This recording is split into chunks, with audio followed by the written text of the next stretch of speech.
শহীদ দিবস ও আন্তর্জাতিক মাতৃভাষা দিবসের খবর জানাতে দেশের বিভিন্ন প্রান্তে আছেন আমাদের সহকর্মীরা। সরাসরি প্রথমেই যাচ্ছি ওবায়দুল হকের কাছে।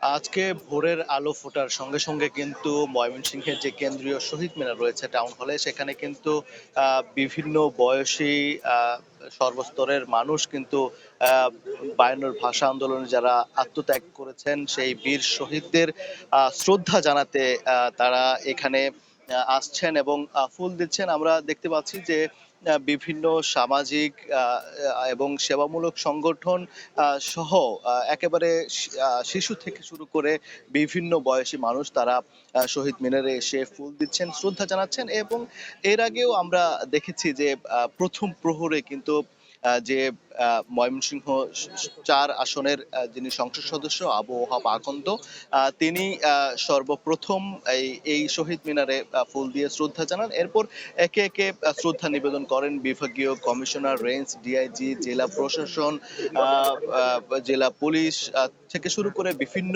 সরকারি বেসরকারি সংগঠন, যে প্রতিষ্ঠানগুলো রয়েছে তাদের পক্ষ থেকে ফুল দিয়ে শ্রদ্ধা জানানো হয়, যার ফলে এই ময়মনসিংহের যে শহীদ মিনারের শহীদ বেদি কিন্তু ফুলে ফুলে ভরে উঠেছে। এবং আজকে এই প্রভাত ফেরির যে আনুষ্ঠানিকতা, সেটিও কিন্তু ভোরের আলো ফোটার সঙ্গে সঙ্গে আমরা দেখতে পাচ্ছি যে একেবারে শিশু থেকে যারা শিশু রয়েছে তারা অভিভাবকরা শিশুদেরকে নিয়ে এসেছেন এবং তাদেরকে যে বিভিন্ন শিক্ষা প্রতিষ্ঠানের শিক্ষার্থী, ক্ষুদে শিক্ষার্থী রয়েছে, তাদেরকেও আমরা দেখেছি যে তারা র্যালি নিয়ে এই ময়মনসিংহের কেন্দ্রীয় শহীদ মিনার সেখানে এসে তারা শ্রদ্ধা নিবেদন করেছেন।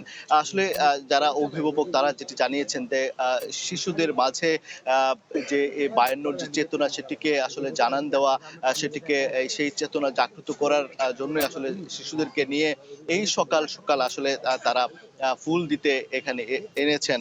আসলে এই শোকে বিহ্বল ও গৌরবে দীপ্ত এই অনন্য দিনেই কিন্তু মানব ইতিহাসের দীর্ঘ পথ পরিক্রমায় প্রথমবার মানুষ মায়ের ভাষার অধিকার রক্ষায় কিন্তু বুকের রক্ত ঢেলে দিয়েছিল রাজপথে। ভাষিক ও সাংস্কৃতিক পরিচয়কে ধারণ করা সেই চেতনা বাঙালি মনের ভেতর জাগিয়ে দিয়েছিল রাষ্ট্রবাসনা। আজ সেই অমর 21শে ফেব্রুয়ারি এবং এখন থেকে 74 বছর আগে 1952 সালের এই দিনে ছিল পূর্ব বাংলা ব্যবস্থাপক পরিষদের বাজেট অধিবেশন।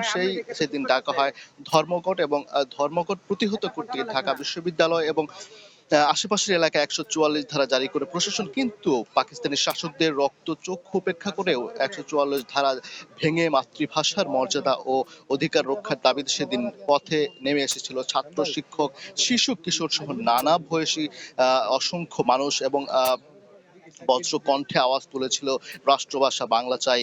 এই ফাগুনের সেই দিনে পাকিস্তানি শাসক গোষ্ঠীর নির্দেশে কিন্তু মিছিলে গুলি চলে এসে শহীদ হন শফিক, জব্বার, বরকত সহ আরো অনেকেই। এবং এই তাদেরকে স্মরণ করার জন্য, এই শহীদ বীরদের স্মরণ করার জন্য, জাতির শ্রেষ্ঠ বীরদের স্মরণ করার জন্য কিন্তু মানুষ একে একে আসছেন এবং তারা শ্রদ্ধা নিবেদন করছেন। তো এই ছিল ময়মনসিংহের কেন্দ্রীয় শহীদ মিনার থেকে আমার কাছে থাকা সবশেষ খবরাখবর।